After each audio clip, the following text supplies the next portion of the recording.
Welcome back to Success with Steven. My name is Steven Smith. Today, I'm making a really quick video on how to dispute your credit report. Just some things that you need to know and some questions that I have gotten. And again, we're going to try to make this as quick as possible for you guys. I want to jump right into it and address some questions that I had in regards to personal information first. Now, personal information, despite what you might think, really does matter. It's been downplayed on your credit report, but personal information can make or break your success during the dispute process, and creditors will validate your debt based on information on your report. So, while you're looking to rebuild your credit, you definitely want to make sure you have one name, one address, one phone number, and one employer if that is on your credit report. Reason being, if you have multiple employers, those derogatory accounts that you have can sometimes be linked to the employer that you put when you did that application. It could also be linked to that address or an old phone number. All that information, you want to make sure that you have just one address, one phone number, one name. So if it's your first, middle, last name, that, or first and last name. So just make sure that you do that. Another reason to also, clean up that personal information is when you're trying to get funding from lenders. If you have multiple addresses, multiple employers, multiple phone numbers, it looks unstable. You want to make it look like you've been in the same address at the same job, you have the same number, and there's consistency. It just, again, it looks like less of a risk to a lender. And again, on top of that, when it comes to verifying information, that can really make or break anything that goes on. And you just want to make sure that this information is consistent across all bureaus. If you haven't seen it yet, or you're new to this channel, I have a video that shows you how to remove all old addresses and old personal information without having to write letters. You can do it all online, and it usually updates within 24 to 48 hours. So if you haven't seen that yet, please check that out. I've had questions on paying the account. So if you're going to start the dispute process of your credit report, paying a negative account can be a good or a bad thing. It depends on the terms that you set. So I'm going to say this: do not pay a ChargeOf or a collection unless you've received a pay for deletion agreement in writing. Do not do that. If it was a verbal agreement over the phone, don't do it. And for the most part, at least in my experience, it seems to be very rare that companies are still doing pay for delete a majority of the time. I'm not saying never, but it just seems to be very rare. And most original creditors, they're not going to do this. They're not going to do a pay for delete. So the reason why you don't want to pay a derogatory account is, one, if you pay it, it resets the statute of limitations. So if you were to call a creditor and just ask them about a charge-off, they can sometimes use the information that you give them to update the account. If you agree to make a payment or make a payment on that account, that's new activity on that account. They can update that, and now that account will stay on your credit report 7 years from that date. You don't want to call in and acknowledge anything. You don't want to give them any updated information. The only thing, if you have to call and get information from them, ideally you don't have to call. You can get it from your credit report. But sometimes if you have to call or inquire, maybe you wanted to ask them for a 1099-C, what have you. I recommend either doing that through the CFPB, the Better Business Bureau, just sending something through there through a correspondence. And last thing I would do is call them if that is the only way that I could reach them. But if I call, I'm not giving them any new information. I'm not making any agreement to pay, and I'm not acknowledging this account. I'm just simply inquiring with this question, and I'm not going to provide them any of my personal information that they could try to use against me or to add new activity to this account because I called and inquired about it. So just keep that in mind. Again, I'm not going to always say that paying an account can be bad. If they pay it and they delete it, don't see that very often. And if you get that in writing, then that would be an ideal situation. Doesn't always happen, but if it does happen, that would be a situation where if it makes sense for you, pay the account. In any other situation, if they're not telling you that they're going to pay it off and delete it, and they're not writing that, putting that in writing, don't do that. Don't agree to any payments. Do not give them any of your new personal information. Okay? Now, there is another thing that I wanted to go over. There is a difference between verification and method of validation. So we're going to talk about that really quick. So verification can be the following information. It can be your name, your address, your phone number, your date of birth. This is information that generally anyone can get. So if you get a response from a credit bureau and they tell you that an account is verified, these are their methods of verification. So to the contrary, if a credit bureau says that you had something that was verified, or better yet, here's a better example. If I told you that you owed me money and you said, no, I didn't. If I send you an email or a message and I say, yeah, but I verified it, I use verification, wouldn't the first thing you ask me or the first thing that come to mind be, well, how'd you do it? How did you verify this? I know that sometimes you hear the word credit bureau and you think that it's a government agency. A credit bureau is just a data furnisher. This is just a regular company. I think they put bureau behind it because it made it sound official. And when they say that it's verified, you think that they pulled this information from somewhere special. This is all they had was just a name, an address, and a phone number, your date of birth, information that you've given on any general application. Anyone could have gotten that information. So if someone tells you an account is verified, you need to ask them how, and that is the method of validation. If someone says you owe them a debt, you need to ask them, how did they validate that information? What was the process that you used? I need all the correspondence of who you spoke with. What's the phone number of the person that you spoke with? How were they able to verify this information? What's their address? And you can give them 15 days to respond to that, not 30. And they need to tell you how they verified it. For our methods with collections, usually this isn't a big thing. Some people have said that they've had a hard time with collections. Some people have said that they had collections and mistakenly said collection, but it was actually a charge-off. Even with the charge-off, you can use method of validation. Even with late payments, you can use method of validation. If you have a closed account with a late payment, but maybe you don't have any other account to compare it to, like in my late payment video, you can also wait for a credit bureau to say they validated that late payment. Then you could ask them, how did they validate that late payment? Can you send me something that shows that this account was late? Can you send me a statement that shows that my account was late? They don't have the statement to send to you. So you have to understand, when you do that, you can ask them for the method of validation. I want an account of who you spoke with, when you spoke with them, what their name was, what they used to verify it, and I want that in 15 days. If you can't provide me that information, update this account to paid on time or remove this account.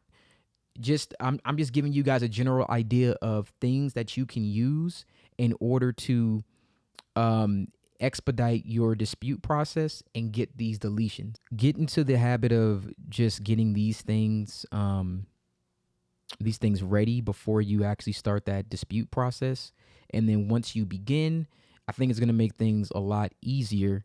I'm going to probably link the videos that I have for late payments, for collections, for charge-offs to this video. That way you only have to go to one place. And that would be it. I don't think I have anything else for today.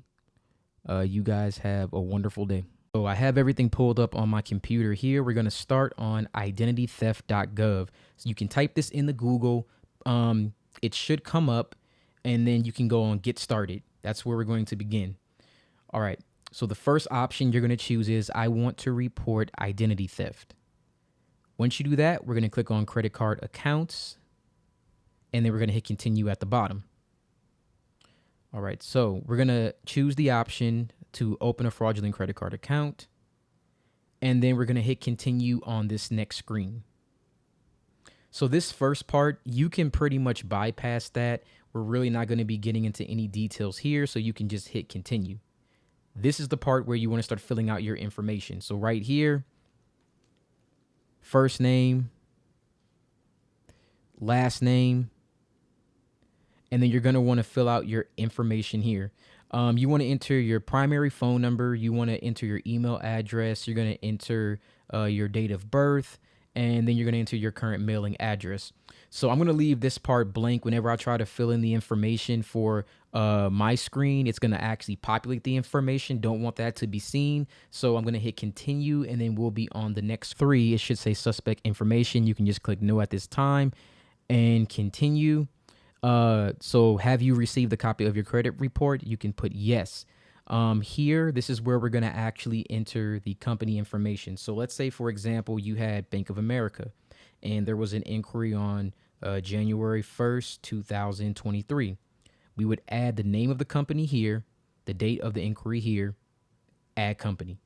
And then say you had one with Chase Bank, and you did that one, let's say the very next day, January the 2nd, 2023, the name of the company, the date of the inquiry. We're going to add company here.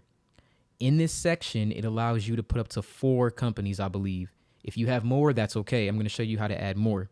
But you'll go here, so on and so forth, add what you need, and then have you requested a fraud alert? No. Have you contacted? No. Was your personal? No. No. You can leave all that no. It's already going to be there by default.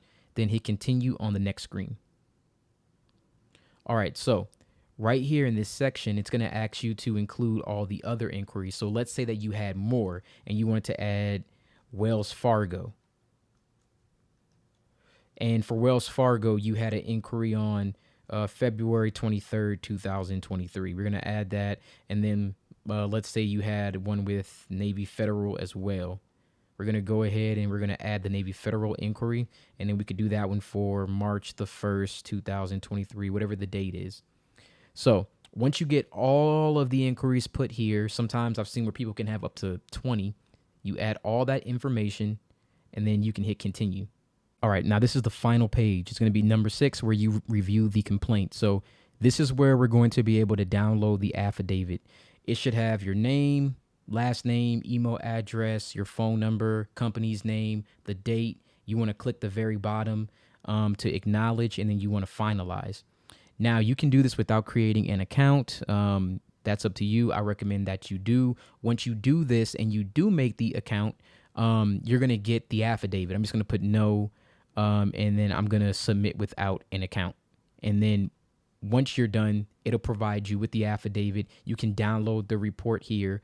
Once the report is downloaded, you can go ahead and copy that or download that into a file, save it, because we're going to need that for the next step. All right.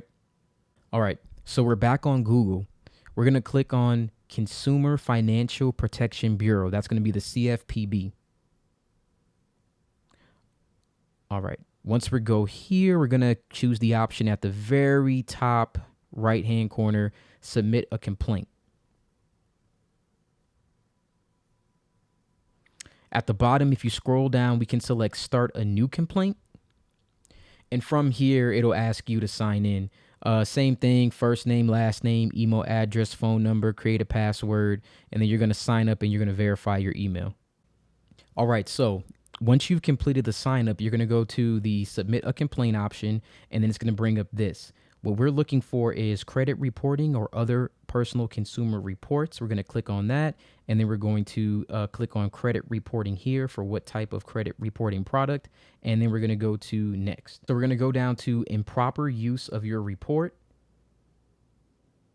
and then we're going to click on credit inquiries on your report that you don't recognize.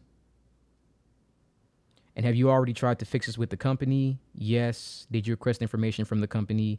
Yes. Did the company provide you this information? Yes. And then we're going to hit next. All right, so right here, all the inquiries that we had from the CFPB, we're going to type them here. So the Bank of America example that we had with the date that we had, Chase Bank with the date that we had. All right, and then so on and so forth. You're going to add all of them. The next section, you're going to put delete hard inquiries. And in the final section, this is the most important. This is where we're going to select and upload the affidavit that we got. All right. So add that here, and then we're going to hit next. And then for the company name, this is where we're going to get all of our companies. We're going to type in all the credit bureaus, Experian. I usually just use the first one here, the one in all caps. We need the information here, and this is a secure website, so don't worry about your information being compromised. You can put all that here.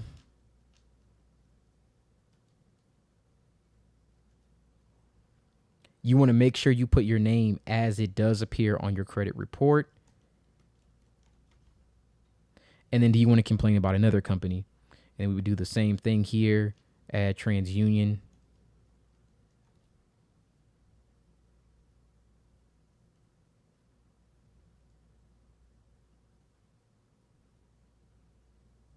And then same thing, so on and so forth.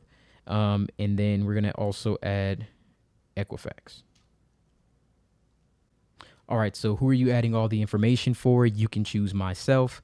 I'm going to click the button, but I'm going to go to the next page. So once you go to the review option, it's going to give you one more time to review the complaint. Make sure that all the information there, options, I authorize and direct, and then the information given is true to the best of my knowledge. You hit submit the complaint. On this last page, you do not want to go back. You don't want to refresh, do anything until it's completed. Sometimes it does take a few minutes. It is slow. Let that thing process. It'll complete. You'll get an email once it's done. Once that is done, I would say within 24 hours or so, you should start to notice that the hard inquiries are coming off. You'll also get a notice from the credit bureaus and the CFPB that the information has been taken in.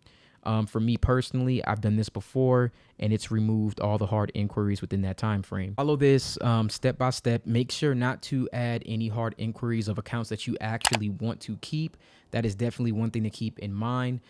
Just go through this step by step. Again, within 24 hours, you should see that removed from your credit report. If it's not removed within 24 hours, potentially it can take up to a week. I have seen that where it does take up to a week for some people.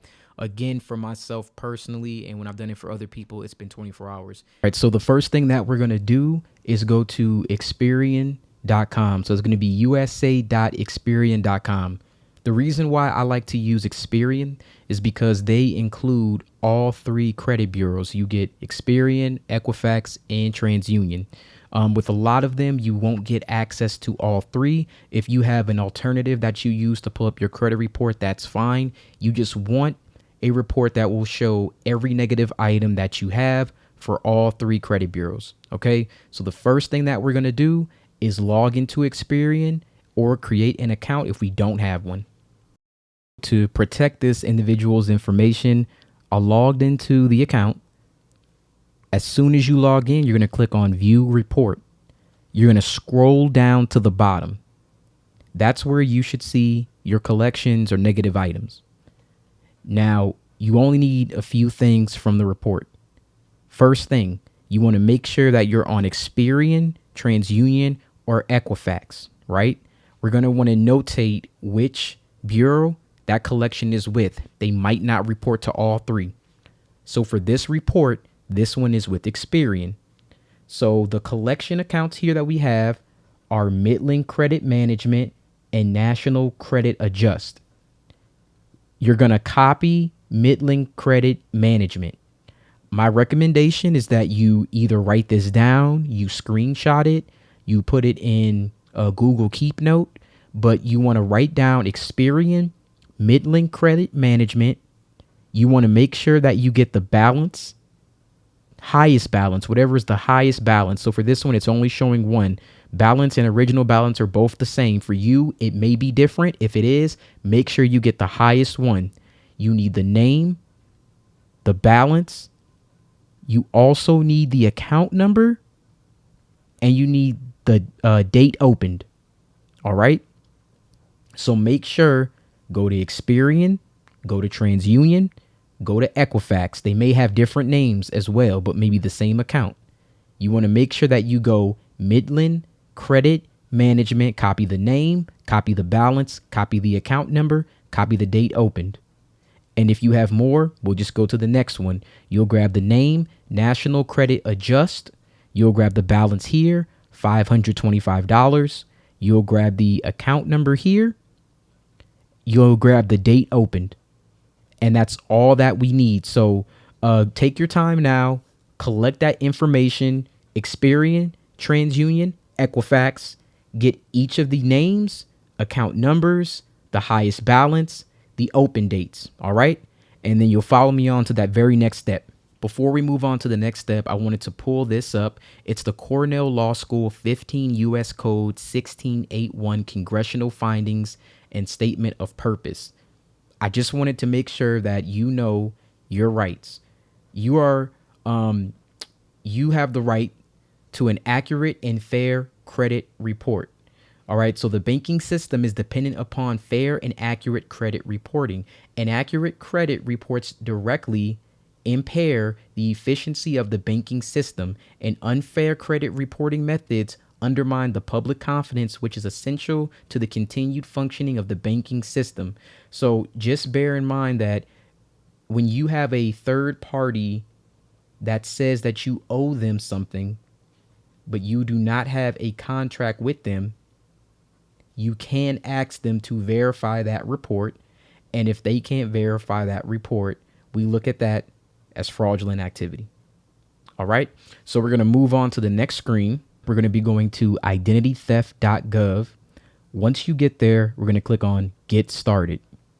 Then we're going to click on I want to report identity theft. There are some other options here. Someone has my information or tried to use it. I'm worried about identity theft. If you are worried that's going to happen, my information was exposed or breached or something else. So we're going to choose I want to report identity theft. Couple of options here. The one we're going to pick is credit card accounts. But if you had like a loan, there's an option for loans. There's an option for someone opened a debit card, a checking account, savings account in your name, employment or tax fraud. Someone opened a telephone or maybe cable, power in your name, any benefits here or other types of accounts you can also put here. But what we're going to be looking at is credit card accounts. And tell us how your information was misused to open a fraudulent credit card account. And we're going to click continue. All right, we're going to click continue here. All right, and where it says what company or bank issued the credit card, that's where we're going to go back and we're going to copy our account. So remember, you want to make sure that you do the corresponding bureau that we're trying to dispute with. So for this one, I'm just going to give the example of Experian. Hopefully you have written down all of those other ones. Write them all down for Experian. Write them all down for TransUnion. Write them all down for Equifax. So we're going to copy that name and we're going to put it in here. Now it is January of 2024. Whatever month and whatever year that you are currently in watching this video, you want to put that month in that year. So we're going to put January 2024. If you tell us when you know when the account was open, so we can just go back to the report and then we're going to go to the day it was open. So that was May 24th, 2022. So we're going to get May 2022. And if you know the amount, which we do, we're going to go back here. That amount was $1,104, $1,104. And then we're going to enter the account number as well. So the account number right here, we're just going to copy that. Or if you have it in your notes, just get it from there and enter that information. You don't have to worry about this part. We can skip that. but you want to add the additional account here. So we have our first one here. We're adding our second one here. You can do up to 5 accounts per report. Now, if you have more than 5 with Experian, do 5 on one, do the other 5 on the other, or however many you have left on the other. You're going to do this separately for TransUnion and separately for Equifax. All right. So our second collection that we had was National Credit Adjust. Again, we're just going to simply copy that information, go right here, paste it right in. When did you first notice that problem? Whatever month and whatever year that you are currently in at this time. All right. And tell us when the account was opened. We're going to go back to that. Date open, July 2018. So we're going to put the July 2018. All right, good. And the amount, it's going to be $525. Or again, you want to put the highest balance. Whatever the highest balance is, that's what you want to put. All right, and then we're going to copy this account number. And we're going to paste that in. And just that fast, we're done. Both accounts here. Again, you can do up to 5. If you have more than 5, then you want to do it on another report. And you're going to do a separate report for Experian, a separate report for TransUnion, and a separate report for Equifax. All right, so it's going to ask you for your first name. I'll just use my information here. And your primary phone number. This is not my actual phone number. It's just a Google Voice number that I'm going to use for the demonstration, but you'll want to use your actual phone number, okay?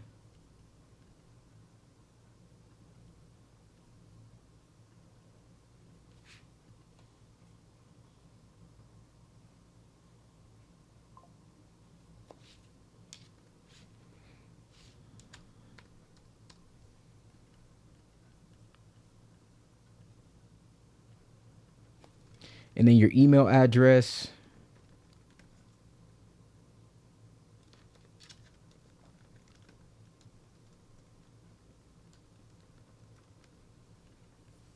All right, so who's filing this complaint? Myself. And then you want to enter your date of birth. And then here you want to enter your address information.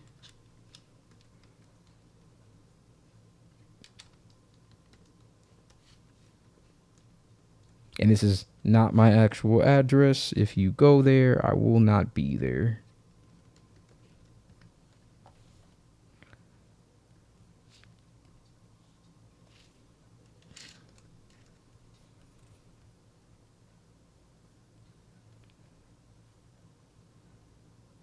And then you could just put however long you live at the address. I'll just put 2010 and January.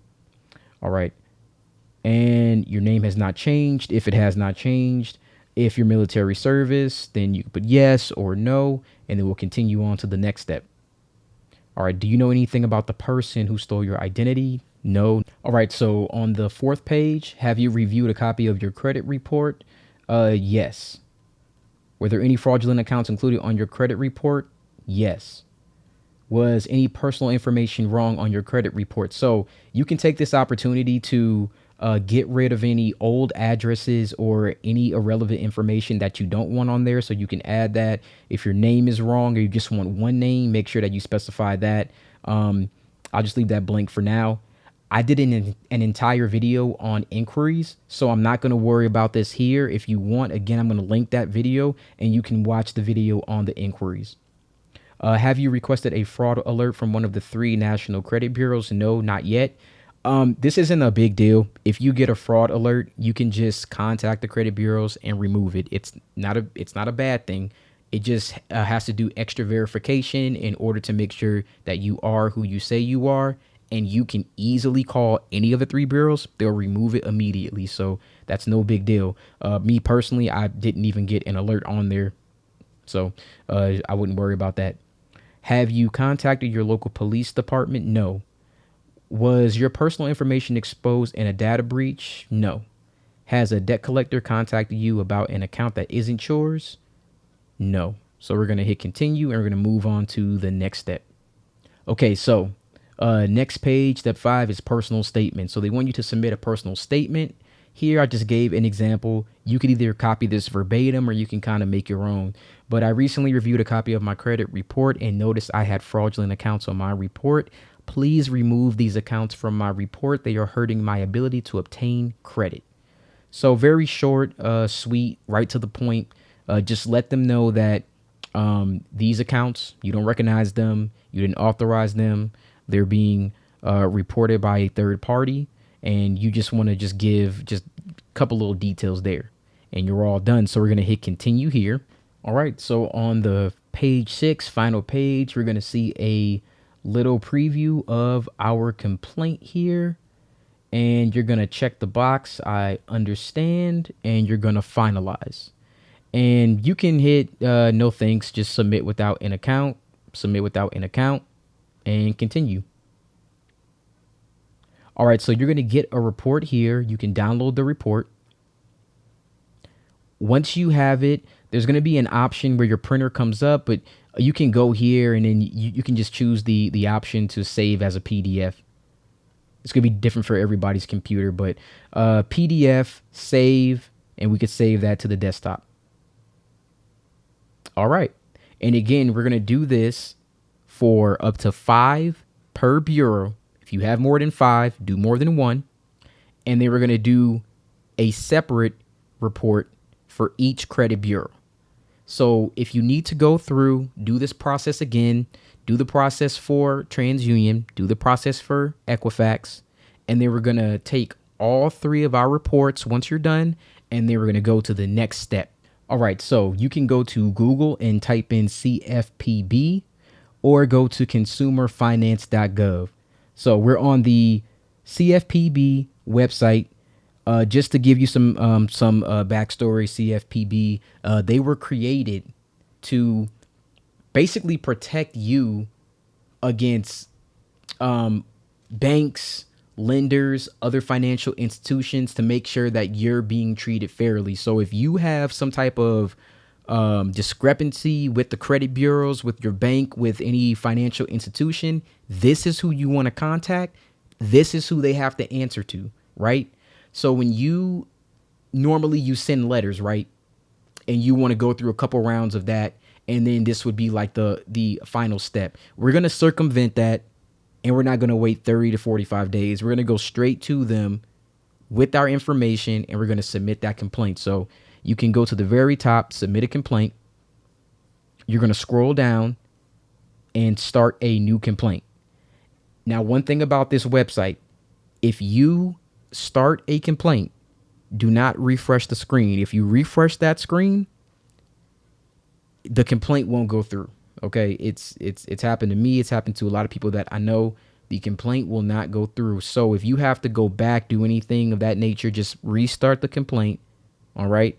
So go to start a new complaint. You're going to create an account. Make sure it's an email that you do have access to and that you're going to be using, because you do want to get the responses from them. All right. So start that new complaint, set up that account, and then I'll see you on the next step. All right. So once your account is set up and you're ready to submit a complaint, we have 5 steps to take care of here.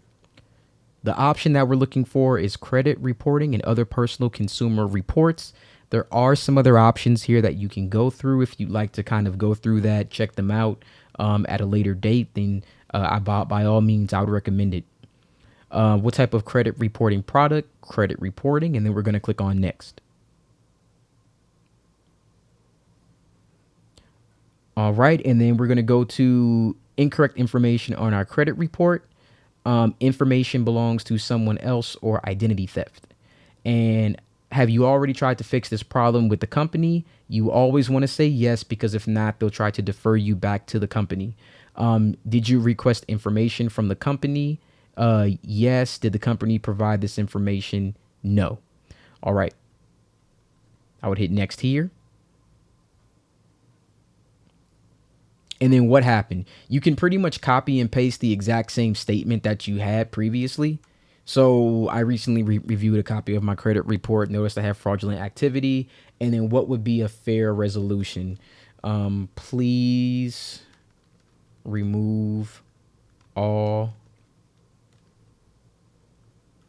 fraudulent accounts.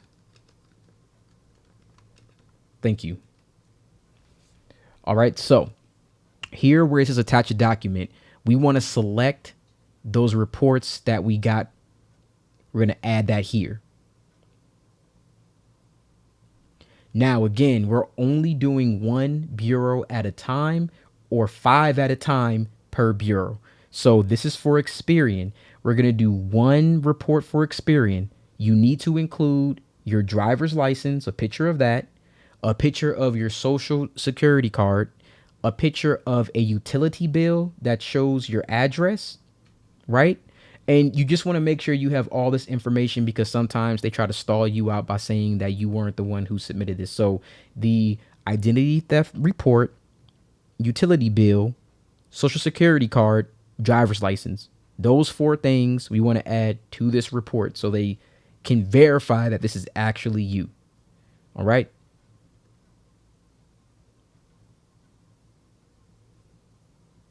So the company name that we're looking at right now is Experian. You can type it in. Name's going to pop up. You can just pick the first one at the very top.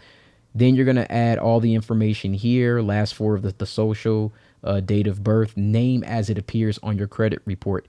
Make sure to put the name as it appears on the report, exactly the same. So last 4 of the social here, we're going to enter our birth date here and the name as it appears on our credit report.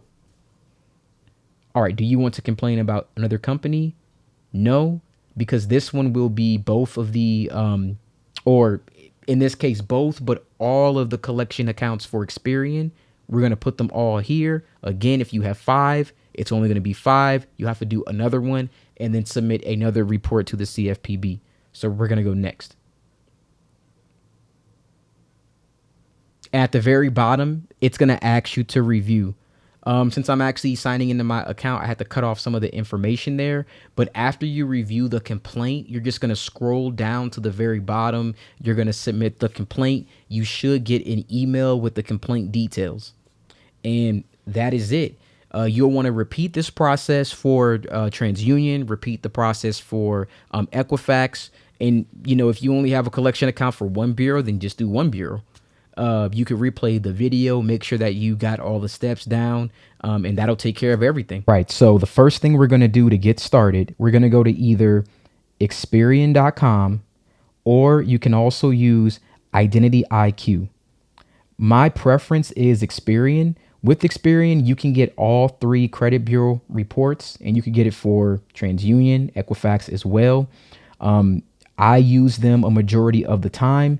Identity IQ is also very good. If you don't have either account, I recommend maybe Identity IQ to start. You can start a free trial with them for as low as $1 if you don't have an account right now.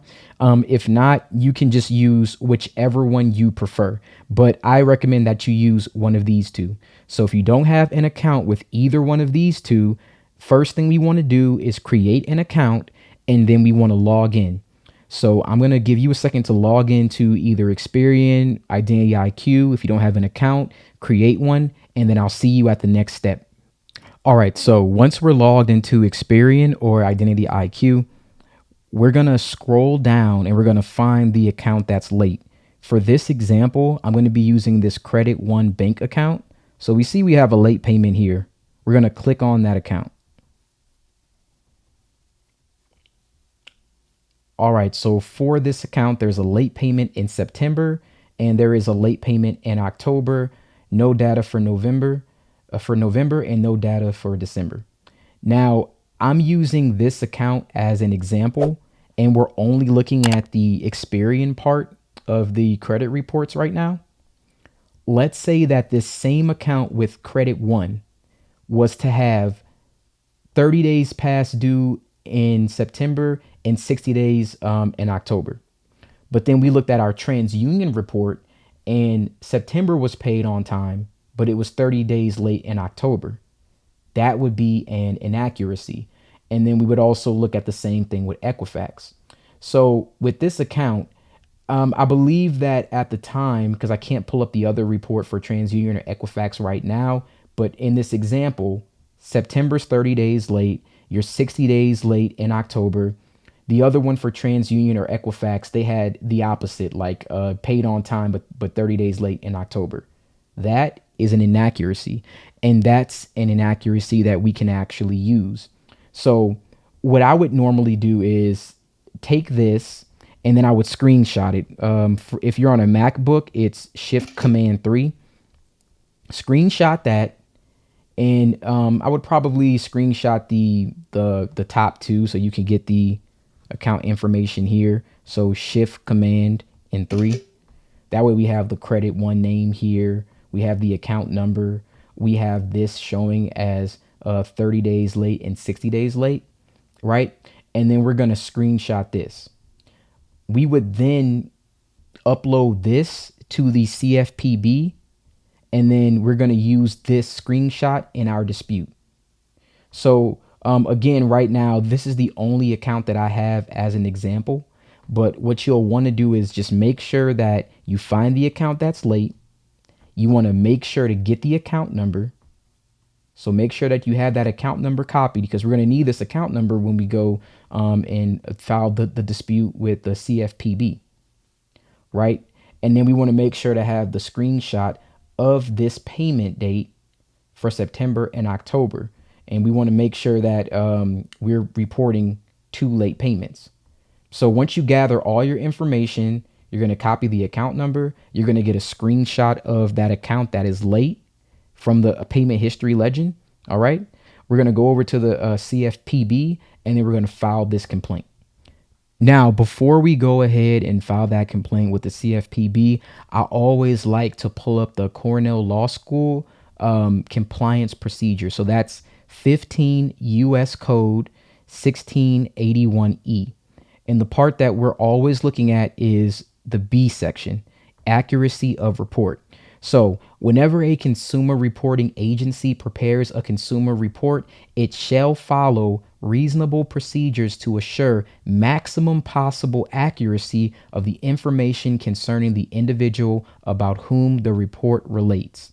So this is actually what we're going to use in our dispute, right? We're going to be using the accuracy of a report. We're going to go ahead and let them know that that account was not late, and it's up to them. The burden of proof is on the consumer reporting agency. You have to understand, the credit bureaus are not government entities, right? They're just data furnishers, right? You need to make sure that they're reporting accurate information on your credit report, right? And the burden of proof is always on them to prove that something is not inaccurate. It's not on you, okay? We're just trying to make sure that our report is 100% accurate. It's up to them to gather information to determine if that's not true. So we're going to go ahead. We're going to take what we have here, the 15 U.S. Code 1681E compliance procedure, section B, and I'm going to show you how we're going to use this in order to file our dispute with the CFPB on the next step. All right, so now we're on the CFPB, that's the Consumer Financial Protection Bureau, and I want to read this too. So we're the Consumer Financial Protection Bureau, a U.S. government agency dedicated to making sure you are treated fairly by banks, lenders, and other financial institutions. So again, the credit bureaus are just data furnishers. The CFPB is an actual government entity, right? So this is the only real bureau, right? The other ones are just companies that furnish information. This is the only government agency, right? So this is who they have to answer to in case we have any complaints. So we'll start by submit a complaint, and then we're going to scroll down. Start a new complaint. If you have an account, you're going to go ahead and already submitted a complaint or created your account. We'll click on that. You'll sign in at the next step.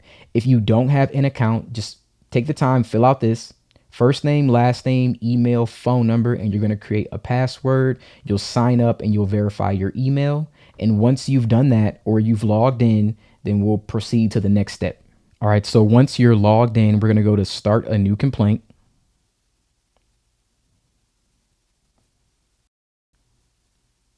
All right, the option that we're looking for is credit reporting and other personal consumer reports.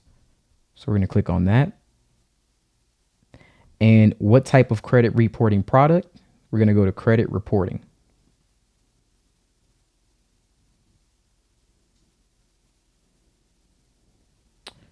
All right, and then we're going to go to improper use of your report. So share without consent, credit inquiries from unknown sources. All right, and then reporting company used your report improperly. And then have you already tried to fix this problem with the company? You want to always click yes. Did you request information from the company? You want to click yes.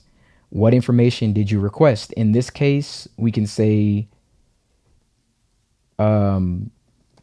statement proving I was late on this account. And did the company provide this information? Just always select no, they did not provide this information. All right, so we're going to fill out all of this information. Again, improper use of your report. Reporting company used your report improperly. Did you already try to fix the problem? Yes. Did you request the information from the company? Yes. The information statement proving I was late on this account. And did the company provide this information? No. So fill all that out and then I'll see you on the next step. All right, so on the next step, I've already typed out exactly what we're going to want to say. You can modify this slightly. I always recommend just maybe changing it up just a little bit. Or if you want to take it verbatim, then you can. So I recently reviewed my credit report and noticed an account that was not reporting accurately. I had 2 late payments or 1, depending on what you're doing. I had 2 late payments on an account that was in fact paid on time. The consumer reporting agencies need to report all information with complete accuracy. Let me just fix that. This account has not been late on payments. I've attached a copy of my report to this complaint on the following dates. You want to make sure to insert the dates here and you want to use the 2-digit date. So if it's February 2024, you want to do 02//24. I'm now requesting you investigate and provide verifiable proof with records showing that I had late payments. If this information cannot be verified, I demand these payments be updated to paid on time immediately. Thank you for your understanding and prompt action. So anything along these lines is fine. You can modify it slightly, change a little bit of the words. If not, use the same one. Just be mindful if you do copy this directly, make sure you update it to the payments that you have. Now, I recommend that you don't do this for more than 2 late payments. If it's 1 or 2, then that's good. If it's 2 or more, you might want to attack this differently. You might want to do like in sets, like 1 late payment, let it get updated, and then do if it's 2 more, then do the other 2. But I wouldn't try to do it all at one time. I would try to do just maybe no more than 2 at a time. So what would be a fair resolution to this issue? Update the account to paid on time and never late. Very, very simple, straight to the point. And you attach your documents. So you see the screenshots that we took. I've attached them here, and then they'll be forwarding them to the company. So take a look. If you need to copy that, and then this here too. All right, and then we're going to be moving on to the next step. All right, so on the next step, we're going to type out all the companies that we're disputing with. So we're going to start with Experian. And You could pretty much pick any one of these. Experian at the top, Experian Credit Reporting Agency, Experian Credit Reporting, Experian Credit Bureau. So let's just do Experian Credit Reporting Agency.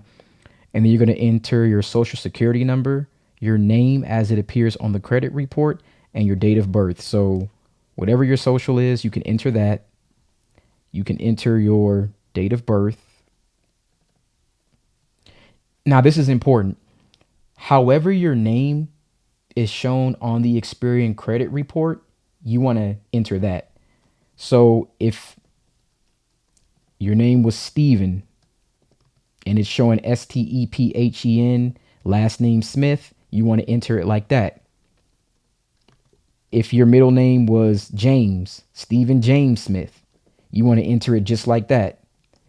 If they had your name with capital PHEN, however it's shown on your credit report, that's the exact way you want to make sure to enter it. Okay, so just make sure to enter that exactly how it's shown on that report. So however they did it, enter it like that. Do you want to complain about another company? Yes. Let's add TransUnion now. So for TransUnion, same thing. I'll use TransUnion with the capital, TransUnion Intermediate Holdings Inc. Or TransUnion Credit Reporting Agency. So whichever one you want to enter. Have you already tried to fix this problem with the company? So we want to enter the exact same information. Yes. Did you request information from that company? Yes. What information did you request? And say the same thing. A statement proving I was late on this account. All right. Did the company provide this information? No. So we want to enter all the same things, right? And then we're going to enter the same exact information, social security number, date of birth, same thing. And then again, however your name appears on TransUnion, you want to enter it like that. You may have multiple names. If you do have multiple names, you should refer back to my video about removing personal information. I'm going to link that video right around here so you can watch that. Okay. So however it appears, let's say on this one, it has the first name, middle name, and a last name. However it appears, we're going to enter it that exact same way. All right. And then do you want to complain about another account? Yes, we do. We want to complain about Equifax.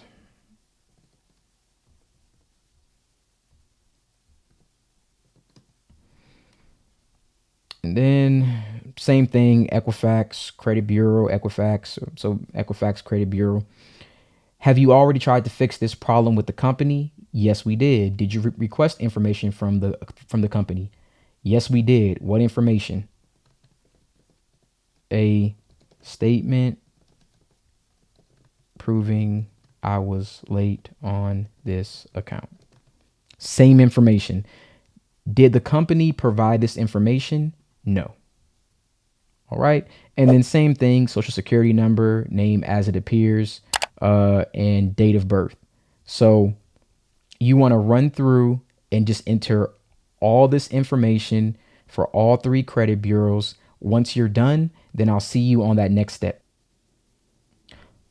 All right. So this is the last step, step 5. It's going to ask, who are you submitting this complaint for? I'm going to click on myself, but after I click on myself, I'm going to cut to the end because my personal information does come up. But when you're submitting this, click on myself, okay? And then we're going to look at the review and then we're going to get to the very end. So after I clicked myself, all I did was simply scroll down to the very bottom and then you're going to click on review. All right, so it's going to have you review the complaint. You're going to scroll down and you're going to see all the same information. Again, it shows some personal information. So I'm just going to scroll down to the very bottom. All right, so you're at the very bottom. You just want to authorize and direct the consumer reporting agency identified in my complaint to share determinations and actions taken by the company for the purpose of responding to my complaint. Cool. The information given is true to the best of my knowledge and belief. We want to check these, and then you want to submit the complaint. So that is all the steps that I have for you today in getting late payments removed from your credit report. We're pretty much all done. Review the information, make sure that you have everything completed. If you don't receive an email within like 2 or 3 minutes showing that the complaint is completed, you do want to make sure that you go back and submit the complaint again. If you sometimes go back or refresh the page, the complaint does not get submitted. So you want to make sure, use an email that you're actually going to have access to. You want to make sure that you get an email confirming that the complaint was submitted. And then you can go back into your account and you can see that the complaint was submitted. All right. So all I can recommend is that you guys, if you've done this to get the late payments, I suggest going to watch my video about personal information, checking out the videos about removing hard inquiries, and also about removing the collections. This was a video that was requested in the comments. So thank you. If you guys have any more ideas for videos that you want to see, please leave it in the comment at the bottom so that I can make those videos for you too. Whatever you think that you have questions about, please let me know. I'll do my best to make a video for that. I appreciate all the love that I've been getting. We're almost at 100 subscribers, and I think it's been like less than a week. So I appreciate you guys so much. We're growing fast. You guys have a wonderful day. All right, so the first account we're going to be looking at is with Experian.com. So we're going to go to usa.experian.com. If you currently do not have an account, you can create an account for free. I have another video that talks about how to get your free credit score. I will link that somewhere here. You can watch that video and then go over that and create that free account. So I'm going to get started by logging in here.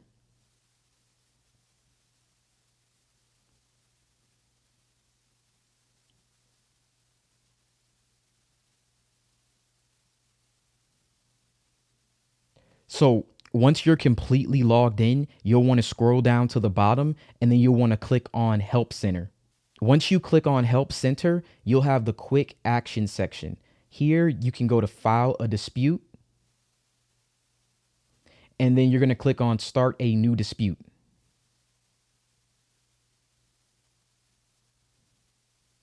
All right, so now that we're here, we're going to go to Personal Information. You're going to click on this. And then from here, you can request what personal information you'd like to change. Now, I've done some recent disputes here, so I actually don't have any other personal information that I can change. But for example, if I want to click on like my date of birth, I can click on that. I can choose incorrect option, and then I can click next. From there, you can add another item and then submit the dispute. Now, I won't be able to show you this, but for addresses with Experian, sometimes there are some that are linked to an account. And if you have an address that's linked to an account, worst case, you'll need to create a, let's say, get a bill, or get maybe like a gas bill, a light bill, your cable bill, your internet bill, and you'll need to show the new address. You'll just need to send that to Experian certified, or there's a link that you can actually click when you're going to change that address, and they can update that to that account. You can also get the account with Experian or get your statement, and you can update the address there and just send it through this same portal to Experian, and that way they'll remove that old address that they're saying is tied in with that account. Other than that, it's very, very, very, very simple. You can go ahead and you can request that information here. Just click on the section that you want.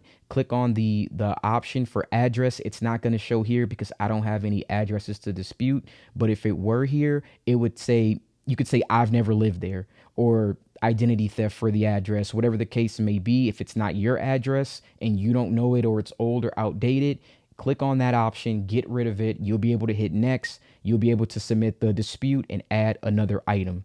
Okay. Hopefully that makes sense. Hopefully that's very easy. And then we'll move on to the next credit bureau. Next website we're going to go to is TransUnion. You could either Google TransUnion or you can go to service.transunion.com. And just like Experian, you're going to have to create an account. Again, this is a free account that you can create. So I'm going to get logged in here and then we'll go to that next step. Okay, now we're logged into the TransUnion portal. If you actually logged in and you receive like a screen that asks you to go to credit monitoring, consumer services, or true identity, you want to go to consumer services first, and then you want to log in through that portal. It didn't come up for me probably because I logged in recently, but if it came up for you, just make sure to click consumer services. Then we're going to click on the dispute option here. Very, very simple, very easy. So it lets you know you can dispute name, you can dispute the address, you can dispute the phone number. We only want to dispute one of these three things online. Excuse me. Reason being, if you dispute some of this other information, it waives certain rights that you do have when you do it online. So we're not doing that. The only thing we're doing is name, address, or phone number. Now, again, I recently did a request, so it's telling me to check request status. But for you, you're going to click this same button and it's going to give you the option to file the dispute. Just like Experian, once you click on the option, you'll be able to just click address. You'll be able to click the reason why I've never lived here, identity theft, fraudulent, I don't know this address, whatever the option is. You click on that and then you continue with that dispute. You usually will be notified via email, the one that you use to set up this account, within 24 hours that that account is deleted. You usually don't have to upload any documents for TransUnion. Experian seems to be the only one that does that. So no worries here. Just log in, click that option, click this one at the bottom right here. And again, I know that mine's not showing it, but for you, since I already have one processing, you'll be able to click this option and then you'll be able to get that account, or I'm sorry, you'll be able to get that address, that phone number, or maybe wrong name removed from your TransUnion credit report. Again, takes about 24 hours to do so. All right. The last website that we're going to be looking at is, of course, Equifax. You can go to my.equifax.com or you can Google it. Just like the other two, if you don't have an account, you just register, you sign up for the account, and then we're going to log in. So I'm going to log in now, and then we'll move on to the next step.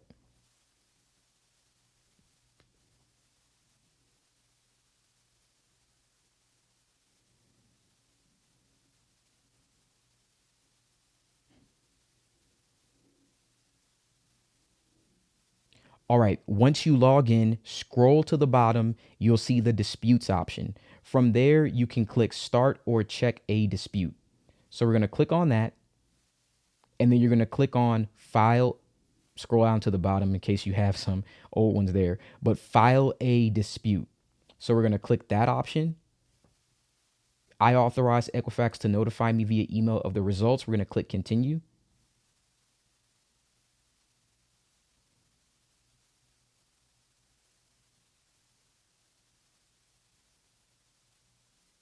All right, taking a while for my page to load here, but now we can click on personal information. So once that tab loads, click on personal information here.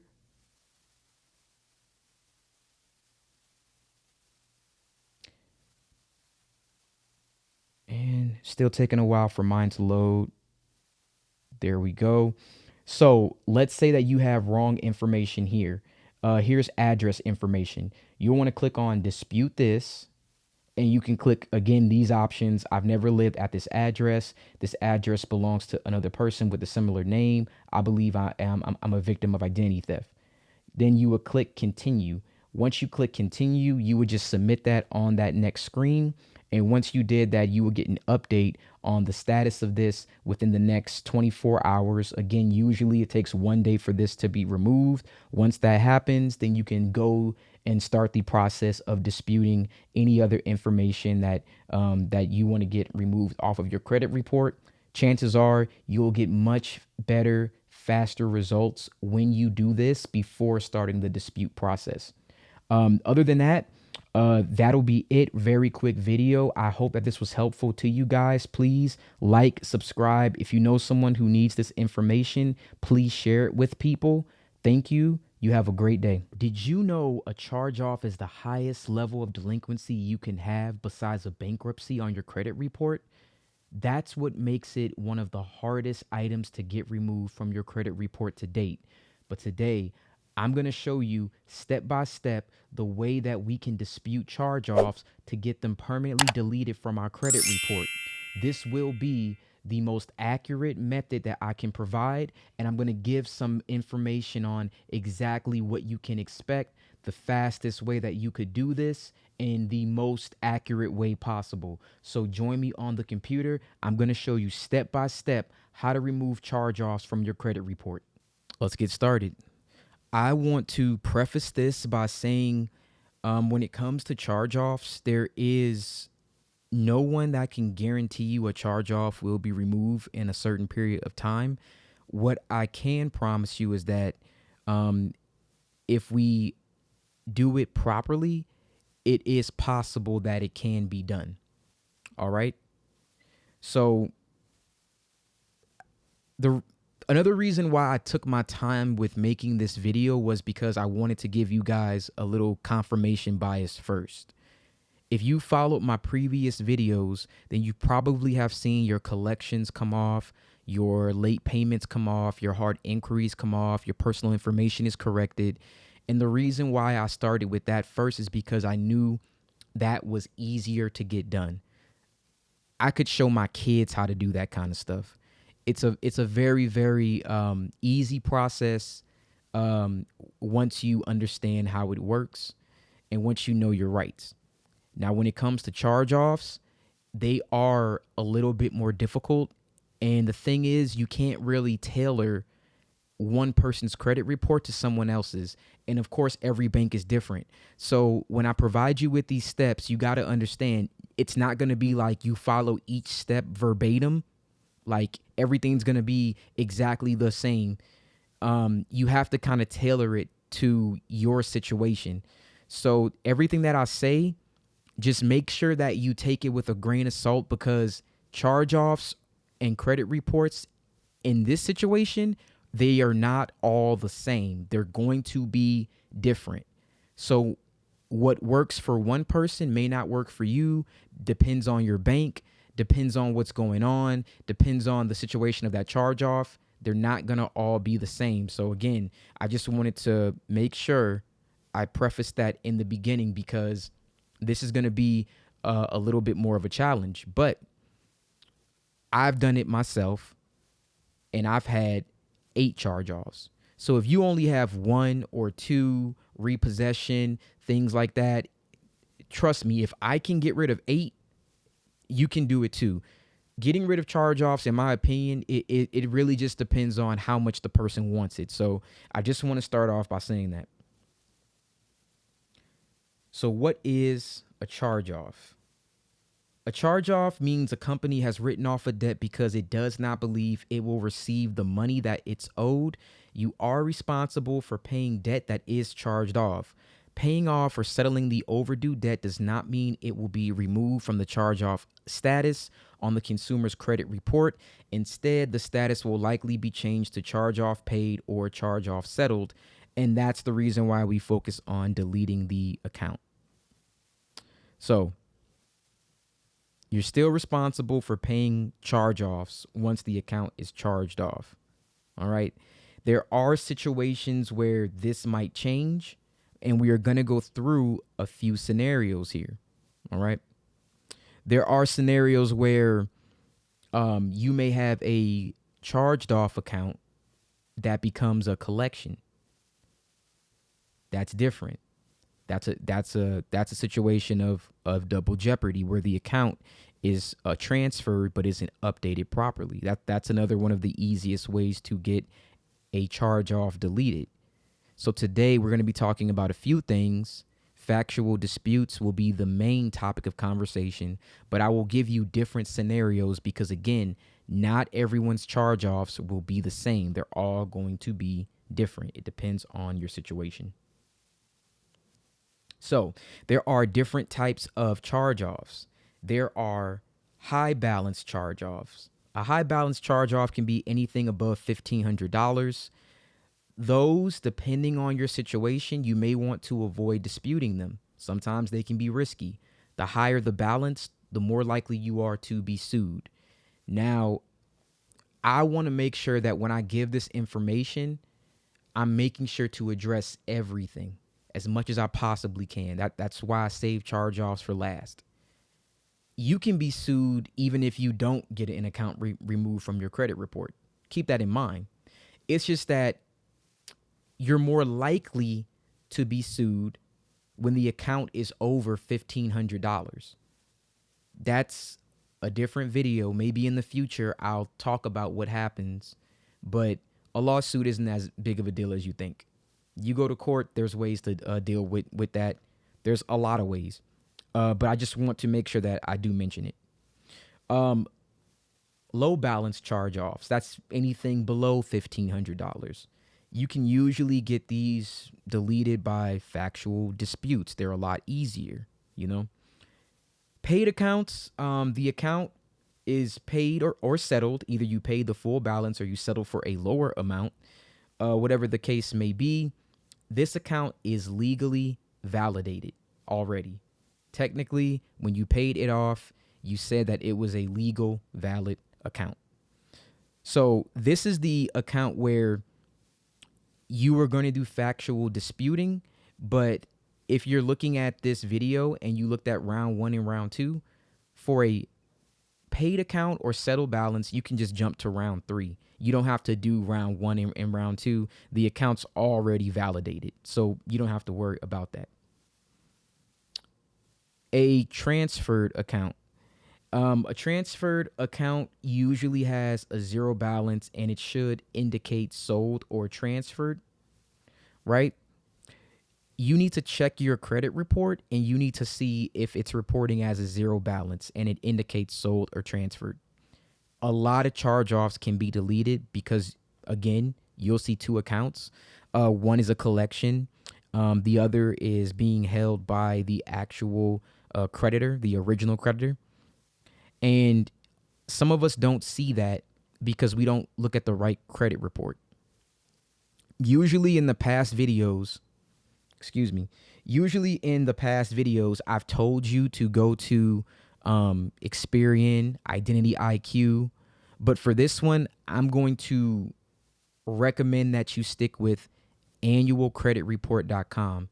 You can get your free reports every week still as of February 1st, 2024. And the reason why you need to go to annualcreditreport.com is because a lot of companies don't actually put the entire report on their website. You want to look online, and I'm going to give you specific examples of why you want to look online on annualcreditreport.com. I'm going to give you a few examples of why you want to make sure that you check that. All right. I am so sorry, guys. I'm not used to using a a slideshow, but this is like all the information I needed to make sure that I remember to address. So again, go to annualcreditreport.com. It has your real credit report with all the payment history and comments needed for factual disputes. So when we're doing factual disputes, we need as much information as possible. Information is ammunition. All right. If we want to make sure to get rid of these accounts, we need as much ammunition as possible. So we need to make sure that we get all the information that's on our reports. And a few of the ones online that we use, like Identity IQ, Credit Karma, even Experian, that's the one I normally use. I would say it's the most accurate, but I could give specific examples of where it's missing information. That's why you want to go to annualcreditreport.com. If you do nothing else, make sure that you get the information from there if you do nothing else. All right. A little bit more information before I get into this. So after a company charges off an account, sometimes they sell that account to a debt buyer. and that's different from a collection agency. So debt buyers usually only buy charged off accounts because it's easier to sue you, since they get information directly from the original creditor. And you usually will see like Midland Funding, LVNB, portfolio recovery, things like that. And before I actually go any further, again, I apologize. Transfer charge off accounts, we just talked about those. Non-transferred just means that they're charged off accounts that are just the normal accounts that you would see, and you can dispute those the same way you would dispute high balance or low balance. They just haven't been transferred yet. And we know about going to annualcreditreport.com. All right. The reason why I brought up 1099-C form is because I figured a lot of people would have questions about this form, because I've seen other people talk about it, but I don't think it's actually understood. So a 1099-C form, if you have taxable debt of $600 or more that's been canceled by a lender, the lender is required to file a Form 1099-C with the IRS. The lender is also required to send you a copy of the 1099-C cancellation of debt form so you can use it when you file your annual taxes. If the debt on your 1099-C cancellation of debt form does not fall into one of the IRS's excluded categories, you might owe debt forgiveness tax. All right. To put it simply, a 1099-C form is a cancellation of debt as long as the debt is more than $600. Usually you get this when a creditor actually discharges the debt. And probably some people are wondering like, okay, well, if I have a charge off, shouldn't I get a 1099-C form in the mail? Let's address that. So 1099-C requirements and mechanics. Generally, a creditor must file a Form 1099-C if, one, the debt is in the amount of $600 or more, so it has to be that or more, and it has been discharged. I think that's a big part that most people don't get, which I had to understand. A creditor can put on their books that your charge off is not going to be collected on, or they believe that it's no longer an asset to them, and they'll mark it as a charge off in their books. But that doesn't mean that they received a corresponding tax credit for it. They can put your account in a charge off status and never write it off, which means they don't have to give you a 1099-C. So, two, the creditor of an applicable entity, and three, an identifiable event has occurred. So a Form 1099-C must be filed in the year following the calendar year in which the identifiable event had occurred. So January 31st to the debtor. That's the reason why I made this video after January 31st. On February 1st, which is today's date, you should have, if not received one, you should be receiving one soon. If the 1099-C form was actually given out, that means if the debt was actually discharged. All right. So January 31st to the debtor, which would be you or me. February 28th to the IRS if paper filed, and by March 31st to the IRS if e-filed. Finally, the only canceled or discharged debt that must be reported on a Form 1099-C is the principal amount of the debt owed. However, a creditor may report the interest and penalties forgiven if it so chooses. So just to summarize that, they can actually charge the interest separately to you and say that you still owe the interest, but the principal amount they can then put on the 1099-C. It's at the creditor's discretion. So what if the creditor didn't send me a 1099-C? A question I ask myself a lot too. The creditor may take time to write off the debt officially. You may not receive the form for a few years. So again, and this is why I didn't hyper focus on 1099-Cs, because the creditor may not have discharged the debt. They may have marked it as a charge off, but if they don't discharge it, write it off, right? The debt hasn't officially been written off per the IRS. So you may not get a 1099-C for years. And you can also ask a creditor to receive a 1099-C. But even if you ask them to receive it, they may say something like, we're not obligated to give you one, or we haven't discharged this debt yet, which means they're still holding on to it. They haven't written it off yet. They haven't sold it. They're just holding on to it. But later down the line, a few years later, if they so choose to get a credit for it, a tax credit, you may get a 1099-C years later. My recommendation, since we're right on we're at the beginning of February 1st, you should start calling to see if you'll actually get one if you haven't received it yet. So after the creditor writes off a debt, what is the deadline to file a 1099-C on my taxes? If a creditor writes off a debt and cancels or forgives the debt, they are required to send the debtor and the IRS a Form 1099-C cancellation of debt by January 31st of the year following the tax year, of the year following that tax year, in which the debt was canceled or forgiven. For example, if a debt were canceled or forgiven in 2022, the creditor would need to send the debtor and the IRS a Form 1099-C by January 31st, 2023. If the creditor fails to send Form 1099-C or sends an incorrect form, the debtor should contact the creditor to request a corrected form. If the creditor does not respond, the debtor should contact the IRS to report the issue. It's important for debtors to report all taxable canceled debt on their tax return in the year that the debt was canceled or forgiven. Failing to report canceled debt as taxable income can result in penalties and interest from the IRS.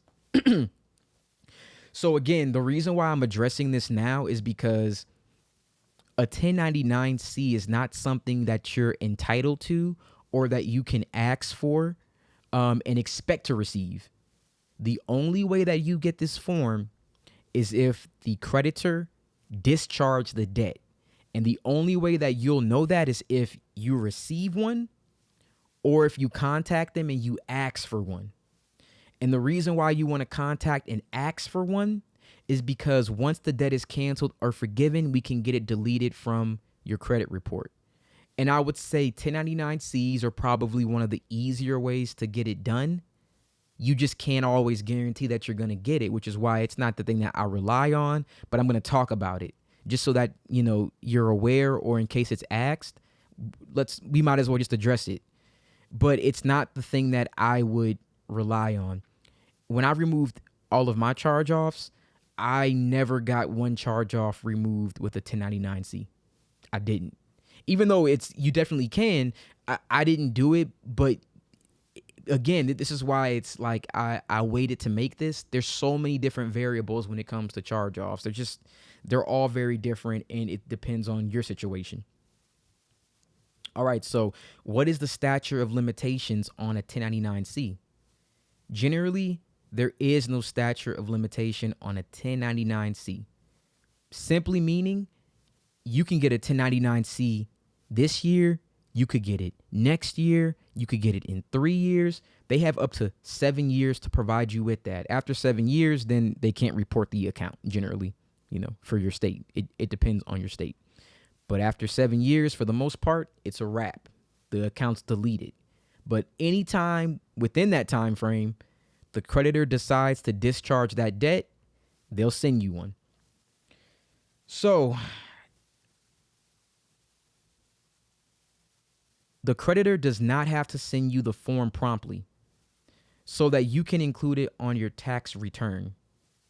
I'm sorry, but the creditor does have to send you the form promptly so that you can include it on your tax returns. There is no rule about how long a creditor has to officially charge off your debt. So it could be years before you receive the form in the mail. There are exclusions to being sent a 1099-C, like bankruptcy, or if you settle the debt.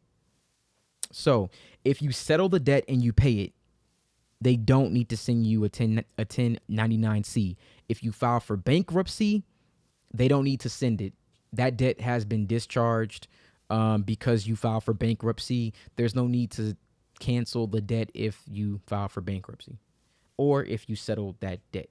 This is only for, and they actually can send it still if you settled it, but this is generally for when they have discharged or written off that debt.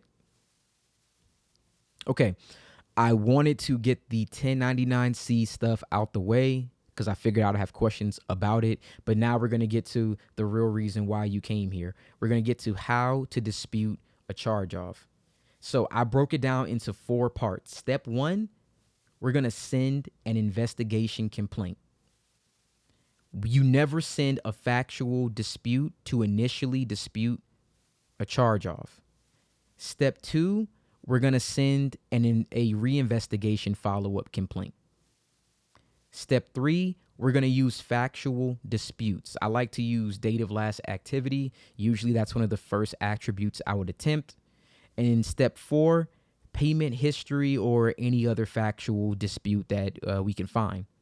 So really quick, let me just exit the slideshow for 1 second because I want to pull up here. You guys know I always use the Cornell Law School 15 U.S. Code 1681 procedure. I know you want this done fast. I know you guys want this done as soon as possible. But there are steps that we need to take because a charge-off account is much harder to get off than a collection. Much harder, but it can be done if you follow a procedure. So the reason why we first have to send a procedural investigation, our right as a consumer, we can ask the credit bureaus to dispute anything for any reason, just because we feel like it. Just because I want a dispute doesn't have to have a reason. I just want one. I'm entitled to one. That's my right. Okay. We need to have them do that. And we need to ask them, hey, credit bureaus, I'm looking at my account. This account doesn't look right. We don't ever talk about what's wrong. We just say it doesn't look right. Don't give them anything. Just say it doesn't look right. Unless, again, it's a paid account. If it's paid, then you can go right to the factual dispute. But if it's not paid or settled, we're going to look at that and we're going to say, hey, something's wrong. I'm going to give you a template about what to say, but what's wrong? I need to figure it out. Can you investigate? Reinvestigation comes next. We ask them to reinvestigate. I looked at it again. I disagree. This doesn't look right. Can you look at it again? We need them to verify twice and say 2 times, we looked at it and it looks good. And this is why we need it. Right here. We're going to scroll down. Right here to section 5. Treatment of inaccurate or unverifiable information. So if after any reinvestigation, under paragraph 1 of any information disputed by a consumer, an item of the information is found to be inaccurate or incomplete or cannot be verified, the consumer reporting agency shall promptly delete that item of information from the file of the consumer or modify that item of information as appropriate based on the results of the reinvestigation and promptly notify the furnisher that the information has been modified or deleted from the file of the consumer. So see, right here's the reason why we need to do those first 2 steps initially. We need to get them to confirm that they verified that that account was accurate. They did it twice. I asked you for a procedural investigation. I asked you to reinvestigate. Now I can go right into my my disputes, knowing that you told me everything was accurate. So I like to know why sometimes things have to be the way that they have to be so that it makes sense. All right. So that's why we have to do step 1 and step 2 first. And then we go into step 3 and step 4. Now, round 1 dispute. This is step 1. Remember, I said we're going to send an investigation complaint. And when we send it through the CFPB. At the very end, I'm going to go through that process. If not, I could probably put a link to a video that I have where I showed you guys how to file a CFPB complaint. If not, I'm going to do it in this video again for anybody new. So round 1 dispute, step 1. We send an investigation complaint through the CFPB. You can also send letters if you want. You just add your first name, last name, your social, your address, and then you can look up the address for the corresponding credit bureau. I personally have found that it was no different between me sending letters and me just going through the CFPB. And personally, for me, I noticed there was no different. If you want to send a letter, by all means, you can do both. I don't think that either one would be a problem. So, again, step one, we never send factual disputes until after you've asked for a procedural reinvestigation, unless it's already paid or settled. At that point, you already admitted that the account was yours and it's verified. So this is an example of what you can say. Recently, I looked at a copy of my credit report and noticed several inaccuracies on my account. This account is hurting my ability to obtain credit. It is my understanding that you will investigate these items for me to ensure accuracy. Here is the item I am asking you to verify as accurate. You then put the account name and the number that's shown on the report. This is the first complaint round. Again, we don't put a reason. This is very general. It's very broad. We're just asking them, hey, I looked at it. I noticed several inaccuracies. What do you think? That's it. We're basically getting in position. You got to understand that the credit bureaus, they have laws to protect them with handling their disputes. We have laws for us. We just need to basically get them in position where we can get these accounts deleted quickly. So you guys can copy this. If you want to, you can copy it verbatim. I would try to, we have to change it up a little bit to put your account name and your information, but just something general. It shouldn't be very long. You don't have to put laws in there. Just make it very, very general. All right. This is going to be round 2, step 2. We're going to ask them for a reinvestigation. So we're going to say something along the lines of, I'm in disagreement with the account listed below, which still appears on my credit report, even after your investigation. I would like this item to be immediately reinvestigated. The inaccuracies are highly injurious to my credit score. Sorry about that, guys. All right. And then you're going to put the name of the account, the account number shown on the report. And then here I have a little tidbit just so that they're aware that we do know our laws. In accordance with the Fair Credit Reporting Act, Law 91506, and then the title, the section, the subsection, please provide the names and business addresses of each individual with whom you verified above so that I may follow up. Please send an updated copy of my credit report after your reinvestigation.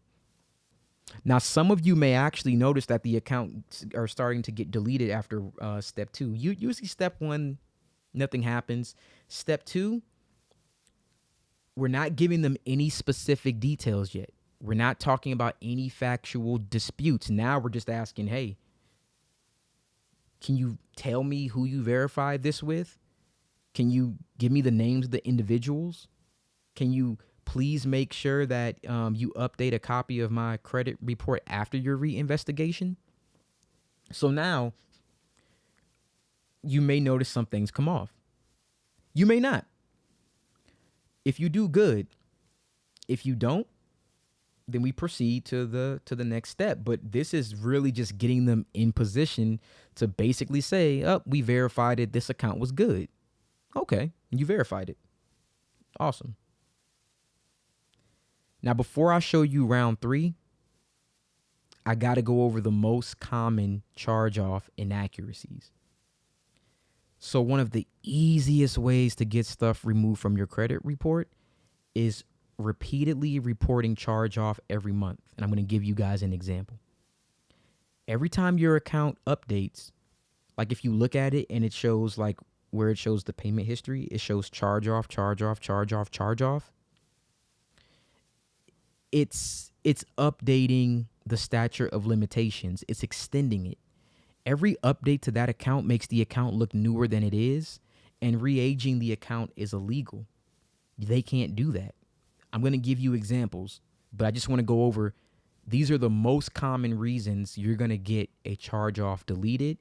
And pretty much you're going to plug one of these reasons in after you look at your report, and you're going to put that in around 3. So, not indicating when or if the account has been sold, misrepresentation of the account status. You're going to look at your account and you may have a card with Capital One. That account may have been sold to Portfolio Recovery. But when you look at your credit report, it's going to show Capital One with a balance, and then it's going to show a collection with that same balance. But it's not going to show on the Capital One credit card charge off that account had actually been sold. It needs to have that status on there. And this is why I'm telling you, you need to go to annualcreditreport.com and look at your report. You probably won't see this on Credit Karma. You probably won't see this on Identity IQ. You might see it on Experian, but I can tell you for TransUnion, you never get that information, even with Experian. So you want to make sure that you go to annualcreditreport.com and you want to get your report there, because you'll be able to see all these inaccuracies. Not reflecting a zero balance after transferred, sold, or paid. That's double jeopardy. So if they transferred this Capital One account to Recovery Portfolio Collection, that Capital One account should have a zero balance. If it doesn't, that's inaccurate. I can't have a balance on both of these accounts. Two different, the creditor and the collection agency can't both be trying to collect on this one account. You can't do that. That's an inaccuracy that can get a charge off deleted. It's actually one of the easiest ones. Reporting inconsistent balances across credit bureaus. I'm going to actually pull up Identity IQ, because if you are familiar with the website, Identity IQ shows you all the balances and all the information from each credit bureau. It's not going to be as in-depth as annualcreditreport.com, but it'll be good as an example. All right. Date of first delinquency. That can illegally be changed. I've seen that a lot. It should reflect the month and year it was first delinquent, and then changes after 180 days charged off status. We can't have any changes. Once a charge off goes past 180 days, the account is dead. It's done. You can't have on-time payments. You can't add anything else to it. There should be nothing left on there. You can't do that. That's illegal. That's an inaccuracy. So I'm going to start showing you examples of what to look for, so that when you go to annualcreditreport.com, I could promise, I won't make it guarantees, but I feel like I could almost guarantee that one of these you're going to find most definitely on a charge off. All right, so here's a factual dispute about repeated charge off. Remember what I said? Remember what I said about the account showing charge off multiple times? Look at this. This account, and I'm sorry, I'm trying to zoom in and it's going to the next page. I'm sorry about that, guys. This account says charge off. So this account was initially charged off, looks like February of 2022, 180 days past due. But yet, it's being reported every single month. They're updating this account. So look, let's go back.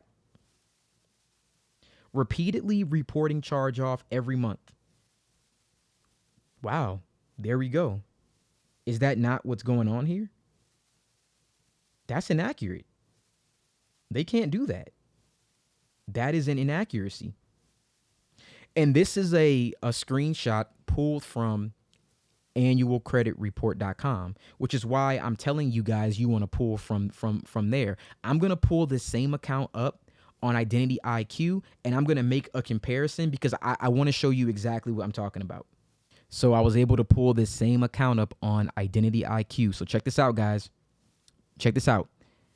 Remember, we just talked about that every month after February 2022, that this account was charge off, charge off, charge off, charge off, charge off. Look at this. On Identity IQ, it says okay, okay, okay, okay. That's not what we just saw, right? So if we go here, this is the exact same account with Merrick Bank. Look at this. After February, charge off, charge off, charge off, charge off, charge off, charge off, charge off. Right? On Identity IQ, it just says that the account is okay. See, we wouldn't get that information if we didn't get the annualcreditreport.com that report. Identity IQ didn't show that, which is why I keep stressing make sure you get the report from annualcreditreport.com. All right, let's look for other inaccuracies. Let's look. Look at this one. The balance on TransUnion for this Merrick Bank account is 0. Look at that. The balance on Equifax is $914. Wasn't that one of our? Yeah, look, there we go. Reporting inconsistent balances across bureaus. Right there. There it is. It's reporting inconsistent balances across bureaus. That would be another one of our reasons that we can say that the account is inaccurate. Okay. What else can we come up with? Oh, date of last activity. So check this out. This account shows that September 1st, 2021 was the date of last activity. Well, let's double check that. The date of last activity would basically be the date that the account first went into a delinquent status. So it would be the first day that we got a 30-day past due notice. So September 21st. We already see here it says June 22nd, 2021. That's an inaccuracy right there. The day of last activity cannot be June 22nd, 2021. Or, I mean, it can't be both that and September. So let's go back and let's take a look. Look at this, guys. 2 inaccuracies. It shows right here that August 2021 was paid on time. There isn't even a 30-day past due. It's paid on time. How did it go right into 60 days in September? It was paid on time. That's an inaccuracy. And the first day of delinquency would technically not be it wouldn't be September. It would have to be August. So even when we're looking at this should be August. This should be August. These are both wrong. So date of last activity is wrong. The balance is completely wrong. The repeated charge-offs are completely wrong. We already have 3 different reasons that we can dispute. Let's see if we have any more.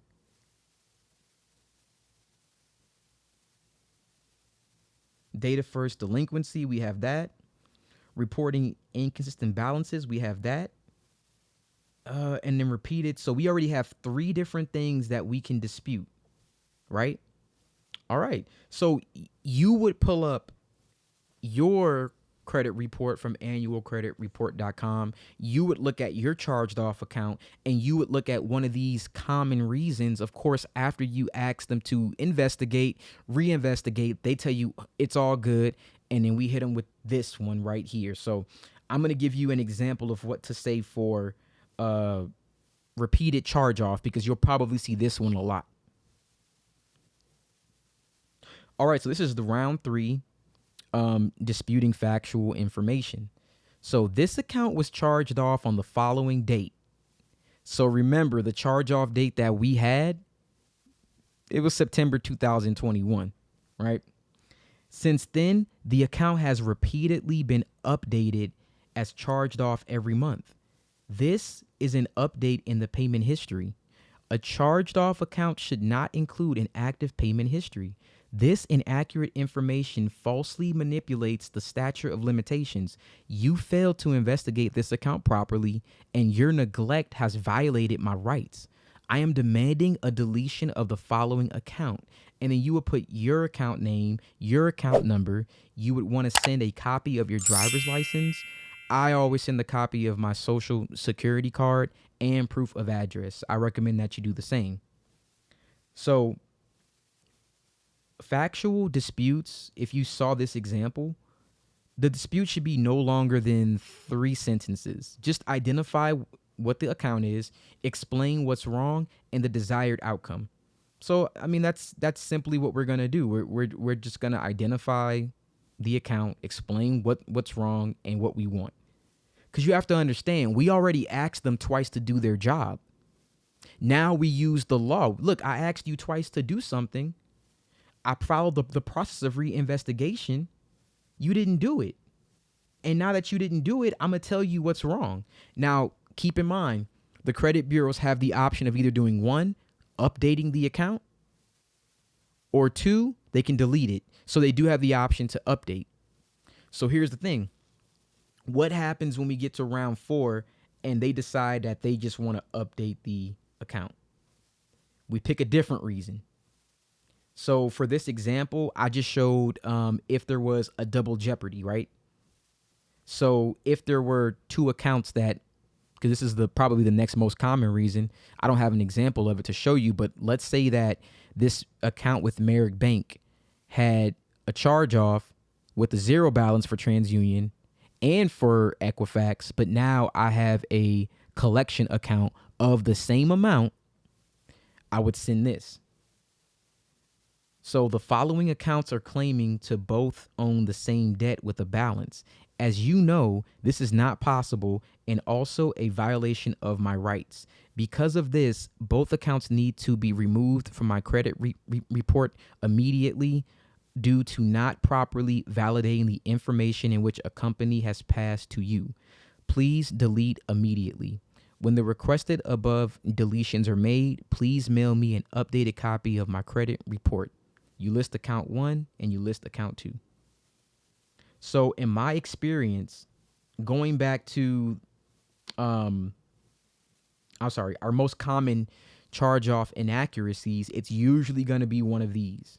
And again, the credit bureaus don't necessarily have to delete it. They can update it. But what happens is when you start with one inaccuracy and then you mention another inaccuracy and then you mention another inaccuracy, you may get to like round 5. And by then they're going to delete it because you have to keep reminding them that they're neglecting to do their job, and you can point it out. You have to stay on top of it. Before I show you how to submit this with the CFPB, a couple other things I want to actually go over. First thing, you don't have to wait 30 days in order to respond back to the credit bureaus. Here's the problem. If you wait 30 days and they already responded to you, it's going to start this process over again and you'll have to start with round 1. So I'm going to tell you what I do. And this is something where, again, like it isn't like a process where it's not a process where it's like clean cut. It's different for everybody, right? But what I do is I get alerts from, I have the Experian app on my phone. I have Credit Karma on my phone for TransUnion to get updates with that. And then I also have an Equifax account. Credit Karma is free. The Equifax account is free. TransUnion is free unless you want all 3 credit bureaus. If you sign up for TransUnion, whenever you have a dispute, they'll tell you when they responded and when that dispute gets closed. When you are disputing with the CFPB, they won't tell you. The CFPB complaint can be open for 60 days. So they'll take their time to close it so that you have to start from round 1. So I'm going to give you an example. If I were disputing this account with Merrick Bank right now, in about probably a week or 10 days, TransUnion Equifax will come back and say, oh, it's verified. You know how I know? I get an alert on Credit Karma for TransUnion, or I can go to Equifax.com and I can see there that they're going to close the dispute. Just sign up for an account. If you want, I have another link where you can sign up to get your free FICO 8 scores. If you follow that video, it shows you the exact same steps of how to create the account so that you have it and they're free. I get an alert within 5, 6, 7 days showing the complaint is closed. It won't show it on the CFPB, but it'll show it there. So if in 10 days, let's say that was round 1, and they say, "Yo, it's verified, Steven. We made sure it's all good." I go right to the CFPB, and what do? I go right to round 2, and I say, "I'm in disagreement." They say, "Okay, you see a new dispute start. You can go into the Equifax website. You'll see the dispute. You can go into Experian. Experian will literally send you an alert when that new dispute is active again, and then when it's closed." And then you could do the same thing with Credit Karma for TransUnion, and they'll actually show you an update and update you when a dispute has been closed. But you have to keep up with that. You have to, and I think TransUnion's the hardest one. They're the hardest one. They make it hard on purpose. Like they purposely make it very hard to tell if a dispute has been closed or not. So you got to stay on top of it. So you can actually get through 4 rounds within a month and a half, realistically. Round 1, investigation. Round 2, reinvestigation. Round 3, here's my actual facts that I'm disputing with. Let's say that they come back and they say, "Oh, we updated the account." It's either going to be updated or deleted at that point. They can't verify it, but I mean, if it's actual information where it's not accurate, they'll probably either update it or delete it.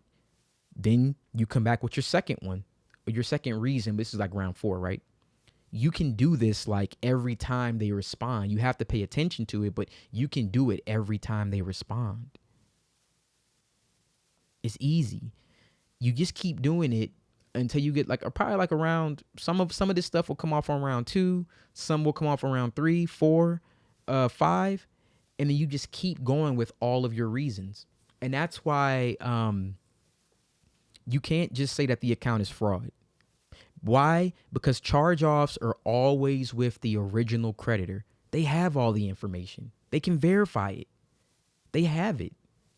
So you can't just say that simply. That's not going to work. It may work sometimes, but doesn't always work. You can't just say that. You can't say that this account isn't mine. They can verify it, which is why for charge-offs, we have to go through this lengthy process. Now, in my opinion, doing it through the CFPB, making sure that you respond and not letting them wait you out to have to restart the process, respond within 15 days, you're going to see results a lot faster. And this is the method that I actually acquired from different people, from my own findings that I've had the most success with. Now, it didn't all happen at one time because a lot of the time I spent learning this stuff. But for you, I'm giving you all the information up front. So now, again, this is one example, but your account could look totally different. And I didn't hit every single reason why, but you're going to have to interpret that reason for yourself. If you have an account and you notice, oh, that's double jeopardy, oh, that's repeated, oh, that's something.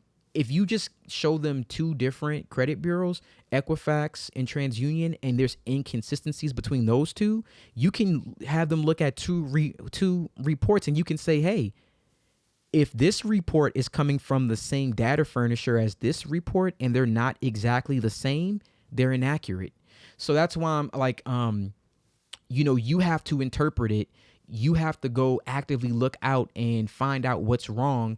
There is no general one letter, one thing that can just solve this issue. Okay.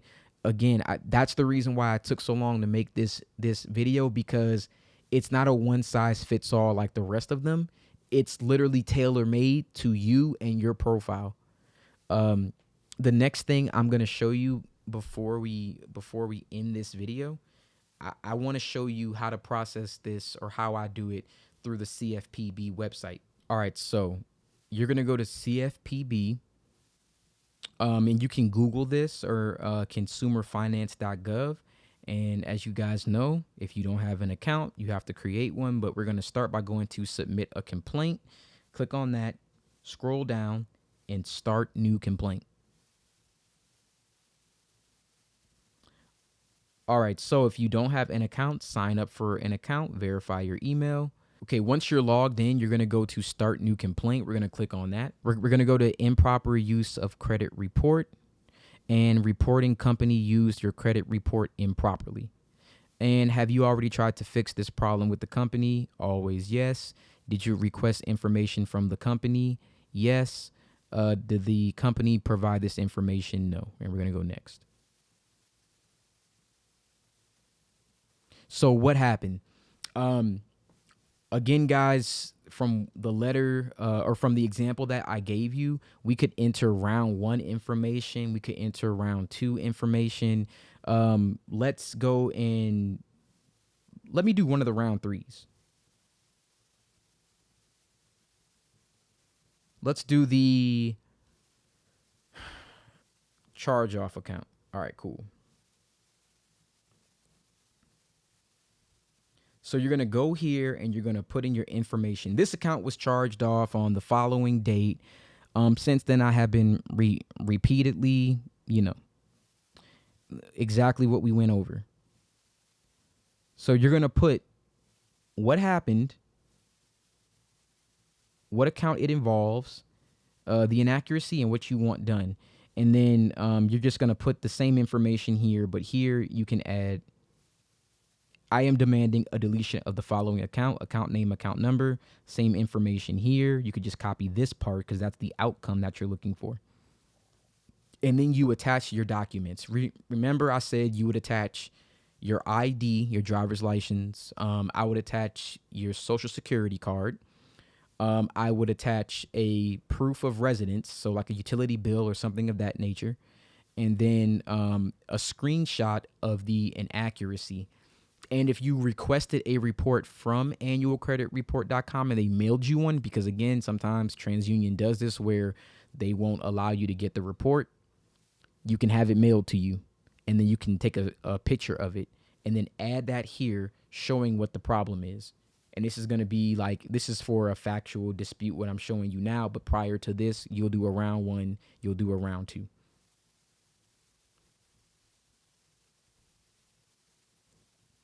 And then you're going to enter the company's name. We're looking at Experian. And you could do Experian Credit Reporting Agency. You're going to enter all this information just like we have done before. You're going to enter your date of birth,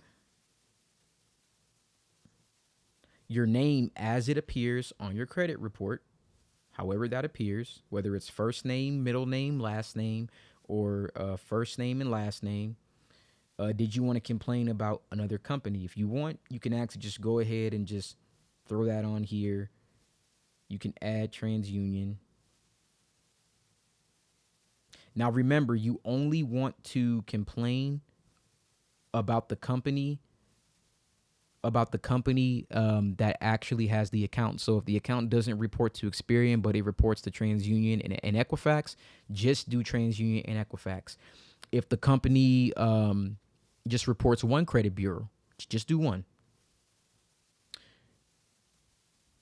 Yes, I already tried to fix the problem. Did you request information? Yes. Did the company provide the information? No. And then you're going to enter again. This is all the same information. If you've watched any prior videos, we've done this step before, but anybody new, we're going to do this for you guys because you may not know.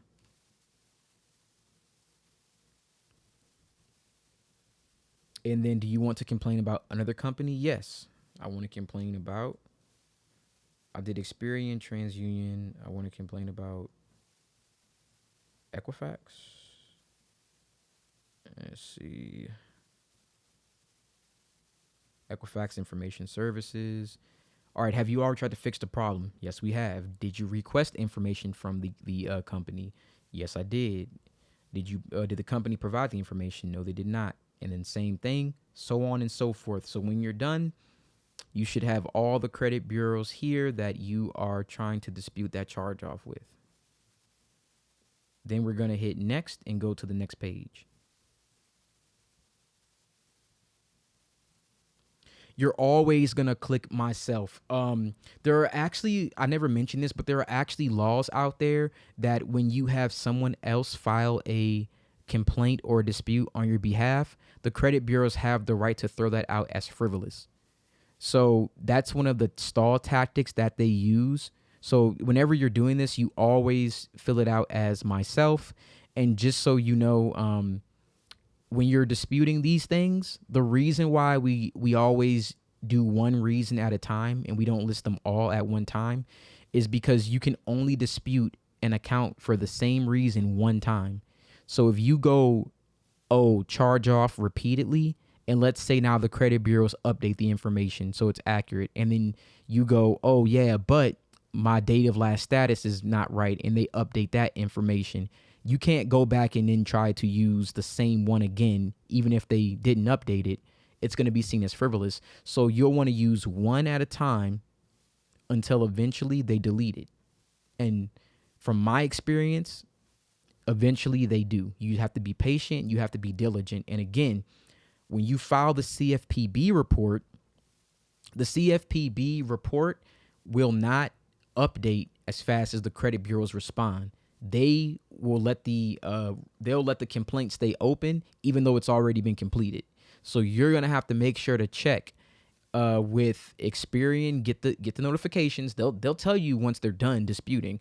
With Equifax, they'll tell you when they're done. They always do. And then with TransUnion, which is I think the hardest one, TransUnion won't always say when they're done. You have to just kind of check up on them. Credit Karma can sometimes be good for that because what'll happen is the account will update and it'll say like consumer dispute like resolved. Sometimes they don't even update that, which is a violation. But it's like very low on the totem pole. It doesn't always work if you dispute that reason, like they didn't update the comment and said that this account is no longer in dispute. It happens though. But you'll want to make sure to watch that because again, if they respond within 7 days, in 7 days, you could send the next round the same day. So this doesn't have to take you 4 or 5 months. This could take you 4 or 5 weeks, less than that. It just depends on how fast they respond. So just bear that in mind. So who are you submitting this complaint for? You always choose myself. Now, once I click this, it's going to show some personal information. So like always, I'm going to click it and then I'm going to cut to the next step. All right. So once you get all the way down to the bottom, you're just going to hit the review option in step 5. So we're going to click on review.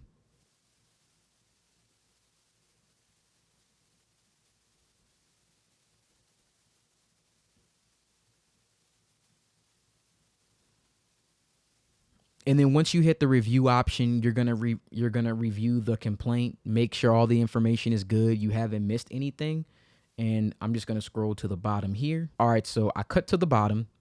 You're gonna hit the I authorized and the information given is true, and then you're gonna submit the complaint. Now I won't submit this complaint because this is just an example. But yeah, those are the steps that I took to remove all charge offs from my account. For this video, guys, if it seemed convoluted, if it wasn't really comprehensive, I apologize. I'm so sorry. I tried to organize it the best I can because when it comes to charge offs, it's so much information that there is in order to get rid of it. It's not really like one thing that you could do like all the other videos that I've made. So for this one, again, if it's very convoluted, I'm sorry. I recommend just going back and rewinding it if you want to take notes and then maybe Google some of the stuff that I was saying, just to maybe get a clear depiction of what I was trying to get at. Watch some other videos in conjunction with this video and then, come to your own conclusion to see what it is that you could do. These are all just strategies and these are methods, and we're just sharing information. If you have more information, put it in the comments. If you've done some of this and it has worked for you, please, I would love to put that in the comments. If you want any other videos in regards to credit, please put it in the comments too and let me know. I'm getting I'm getting to the end of credit repair. I may have like maybe 4 other videos in me left in regards to repairing credit, and then I'm going to be moving on to something else. For this channel, credit repair, I feel like, is the foundation of a lot of the things that I'm going to discuss, but it isn't the only thing that I'm going to have on this channel. I'm going to probably show you how to make money online. I do a lot of stuff to make money online. Currently, I'm self-employed. I make money on my own, so I could show you how to do that. I want to talk about investing, stocks, things of that nature. So, we're gonna be moving on here, but I do know that before you do anything, one of the most important things is getting your credit repaired. That's the first initial step to financial success, because when you want to make more money or you want to start a business or you have endeavors, one of the most important things that you need is good credit in order to get funding to be able to make money or do anything. So this is the foundation, which is why I chose to start with this first before I started discussing more information on heavier topics, because good credit is going to be like the prerequisite for a lot of the other things that I'm going to discuss. So again, guys, thank you for everything. This channel is growing so fast. You have no idea how much I appreciate the comments, the love. I mean, I know you guys don't know me personally, but